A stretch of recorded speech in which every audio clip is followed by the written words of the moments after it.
Hey guys, Kelly here from the Supplemental Mom. I'm coming at you today from my car. I was going to do a video outside, but it was ridiculously windy and my hair would be blowing everywhere. And I'm not really sure if I have the power out at my home, so I'm coming at you from my car. So today, what I'd like to talk to you about is using Pinterest for your business. So some people think like, oh, Pinterest is just for DIY crafty stuff. Before I had my business, I used it a ton, but I never really thought that it would be something that I could use for my business. But I learned a lot. I took some courses and it is huge. So I have a blog, and that's actually where a lot of my traffic comes from, is from Pinterest. And I learned a lot about how to best set up my profile, how to do a lot of pins that are pin worthy and are kind of, attractive looking pins.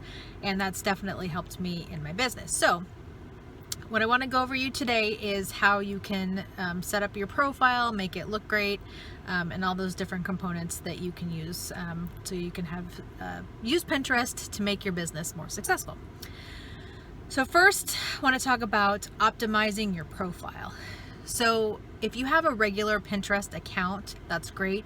Change it to a business account, and that's really easy to do. You can easily Google that, how to do that, and it only takes a few minutes. So start with that first, and then if you have a website, make sure that you claim your website, because that's going to help you when you come up with the in search results.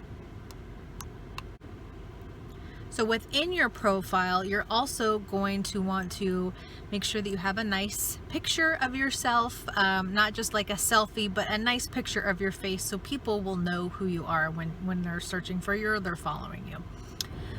You also want to go through your profile and make a really nice description. So just really think about who the people that might be searching for what you have to offer, and put that in the description that comes up in your profile. Because when people are searching for you, they're going to want to know, like, maybe you're a blogger, you're a network marketing, or you're an affiliate marketer, and who you are and pretty much who you help serve, and that will help you come up in some search results. Another thing that you need to do as well, in addition to optimizing your profile, is optimizing your boards. So in Pinterest, you have boards and sections that you pin certain relevant pins into. So for myself, I have business resources, I have affiliate marketing, I have, social media tools, all of those. Every time I pin something, it goes to those relevant boards. So in addition to your profile, you're also going to want to put really good descriptions in your boards as well, using those same keywords of what everybody else might be looking for. And the best way to do that is when you're in Pinterest, you go to the search bar at the top and you'll put in, affiliate marketing, and you're going to come up with a ton of keywords on the top, and those are the most searched words that people might be using on Pinterest. So you can take some of those words and then you can incorporate those into your profile and into your boards. Now also, you can do the same thing with your pins. Again, look at what is exactly being searched when you're developing your pin. What do you want people to know about what your pin is going to be all about? And you make that really awesome, well-rounded key description in your pin as well too, using those same search words and the keywords. Another thing people have recently started adding, I don't know how long it's been, maybe it's been the last few months, is using relevant hashtags as well too. Some people are sort of playing around with how effective this is, but I use at least 3 to 4 relevant hashtags in each of my pin descriptions as well too, just because if they're searching for hashtags, then maybe what I have will come up when they're searching for that as well too. Okay, so let's talk pinning strategies. So there's 2 ways that you can actually do this, and actually I combine both of them. So there is, Pinterest really likes it when you're active and when you're adding new content to their platform. So what I tend to use are 2 strategies. One is scheduled pinning, and then the other is manual.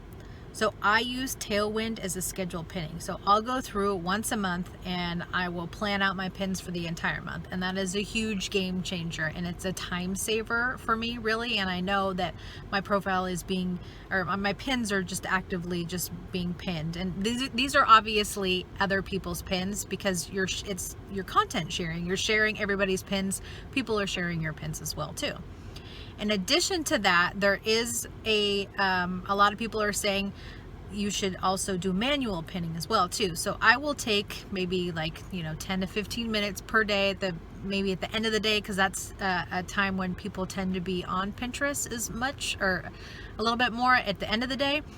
I'll do at least 10 to 15 manual pins, and you definitely see it's more effective basically when you're manually pinning, and then you're scheduled pinning as well too, because Pinterest is like, oh great, you're really active, so I'm going to show all your stuff, and that really benefits you in the end. Okay, so now that we've got all those little other components, let's talk about pins. So obviously Pinterest is very visual. When you are designing your pins, there's a couple of really great strategies to sort of keep in mind. When I first started, if I could show you right now, like my first pin versus my pin now, it's huge. I actually started to research it and listen to other people about what their pins were, what should be included in your pin, and it was a huge game changer. So basically just keep it simple. There's a lot of different cool strategies. You want to make sure that obviously your pins stand out, because that's what it is. It's visually, people are searching for certain things. So what I like to use are pick 2 or 3 consistent colors and use those, and make sure those colors go with each other. Use a couple of fonts. Now I don't go crazy with these weird fonts that are so curly and so cursive. Yes, they look really pretty, but people aren't going to be able to read that, and you have literally like a second to grab somebody's attention. So make them bold, make the number stand out. So a lot of people are like, oh well, top 3 strategies to blah blah blah. Make that 3 really big, and make your strategies or whatever you want them to know pretty bold in there as well, so it'll capture their attention. And then use a call to action in there as well too. So sometimes they'll say, oh, here are my top 3 strategies on blah blah blah, grab your free guide here, or go here to see this, or learn how to generate this. And using all of those things in your pin is definitely eye-catching. And a lot of times I'll use some really cool stock photos in the background, and then put like an overlay above it, so there's still something that's popping out in the background, and it's catching people's eye. I also use Canva, which is really cool. I am kind of a Canva junkie now, so I really like to go in there and use cool stock photos and sort of manipulate them and really make it your own style, because people that are pinning your stuff on a regular basis, they sort of want to see consistency as well too.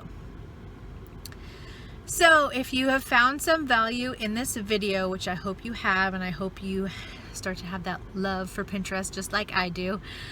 So like, share, subscribe, do all that fun stuff. And in the description box below, there's going to be a link to my free Facebook group called Side Hustle Pack, where we talk about all things side hustle, and hopefully we can get your questions answered there. So have a great day. Thanks for listening. Bye.